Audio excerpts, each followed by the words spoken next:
কিকিস kitchen. Please like and subscribe. আজকে আমি আলু ফুলকপির কড়াইশুঁটি দিয়ে তরকারি করে দেখাবো। তাতে তেল গরম হলে এর মধ্যে আলু আর ফুলকপিকে হালকা আঁচে ভেজে নেব।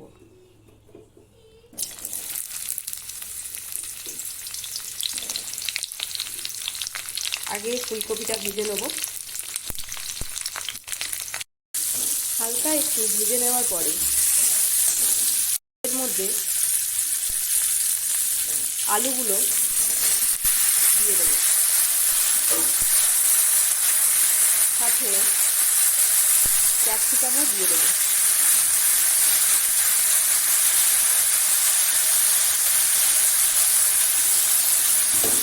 দিয়ে সবগুলো একসাথে একটু ভেজে নেব। তারপর এর মধ্যে দিয়ে দেবো কড়াইশুঁটি। এরপর সবগুলোকে একসাথে ভালো করে হালকা আঁচে ভেজে নেব। হালকা আঁচে ভাজতে ভাজতে 70% সিদ্ধটা হয়ে যায়, সেই জন্য হালকা আঁচে ভেজে নিচ্ছি।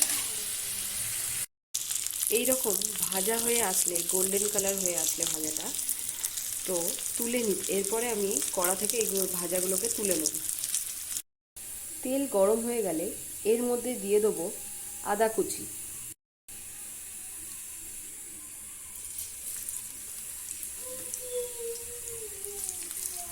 তারপরে সেটাকে একটু ভালো করে কড়াইতে নেড়ে নেব।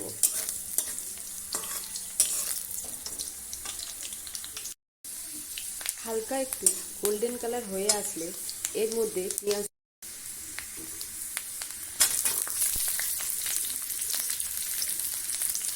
দিয়ে এটাকে পুরো আবার একটু নেড়ে নেব, ভেজে নেব। এর মধ্যে দিয়ে দেবো নুন স্বাদ মতো, তারপর দিয়ে দেবো হলুদ গুঁড়ো, নাড়ব। এর মধ্যে দিয়ে দেবো আদা রসুনের পেস্ট, দিয়ে এটা পুরোটা একসাথে মিক্স করে একটু ভাজবো। এর মধ্যে দিয়ে দেবো টমেটো কুচি করে রাখা, দিয়ে এটাকে এবার ভালো করে কষাবো যতক্ষণ না মশলা থেকে তেল বেরিয়ে আসছে, ততক্ষণ ভালো করে কষাবো। আপনারা দেখতেই পাচ্ছেন মশলা থেকে কীরকম তেল বেরিয়ে এসছে। এরপর আবার ভালো করে একটু আপনারা দেখতে পাচ্ছেন কেমন করে মশলা থেকে তেল বেরিয়ে এসছে। এরপর আবার একটু ভালো করে নাড়তে হবে। এরপর দিয়ে দিতে হবে লঙ্কার গুঁড়ো। যে যেমন ঝাল খেতে ভালোবাসেন তেমনি দিয়ে দিতে পারেন। কেউ যদি চান কাঁচা লঙ্কা দিতে, তাতেও কোনো অসুবিধা নেই। গুঁড়ো লঙ্কা 1 চামচ দিয়েছি। এরপর ভালো করে আরেকটু কষিয়ে নিতে হবে। গুঁড়ো দেওয়ার পরে কীরকম মশলা থেকে তেল বেরিয়ে এসে দেখতে পাচ্ছেন। এরপর আমি সবজিগুলো দিয়ে দেবো।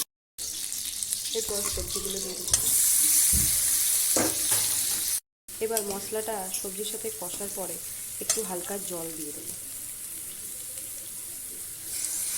দিয়ে আবার একটু কষাবো। কষতে কষতে 90% সিদ্ধ হয়ে যাবে সবজি। জল দিয়ে কষানোর পরে এটাকে পুরো চাপা দিয়ে রেখে দেবো 10 মিনিট পর্যন্ত। চাপা দিয়ে রাখার পরে ঢাকনাটা খুলে একটু দই দিয়ে দেবেন। দইটা কেউ দিতে চাইলে দিতে পারেন, না চাইলে কোনো অসুবিধা নেই। দইটা দিলে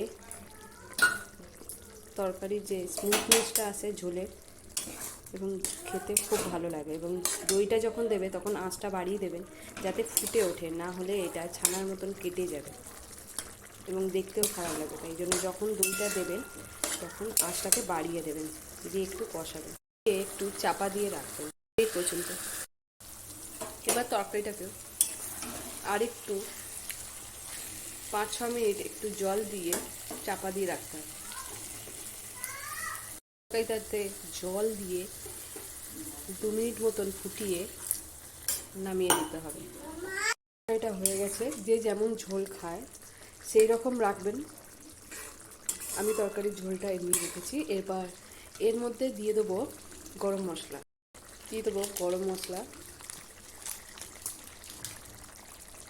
অল্প একটু চিনি দিয়ে দিলাম, অল্প করেই দেবেন। তারপর পুরোটাকে আরেকবার নাড়বো। তরকারিটাকে নামিয়ে নিতে হবে। তরকারিটাকে এবার আমি নামিয়ে নিয়েছি, আর গার্নিশের জন্য ধনেপাতা দিয়ে দিয়েছি। তরকারিটা একবার আপনারা বাড়িতে বানিয়ে দেখতে পারেন, খুবই ভালো লাগবে। আর আপনারা চ্যানেলটাকে লাইক অ্যান্ড সাবস্ক্রাইব করবেন। Thank you.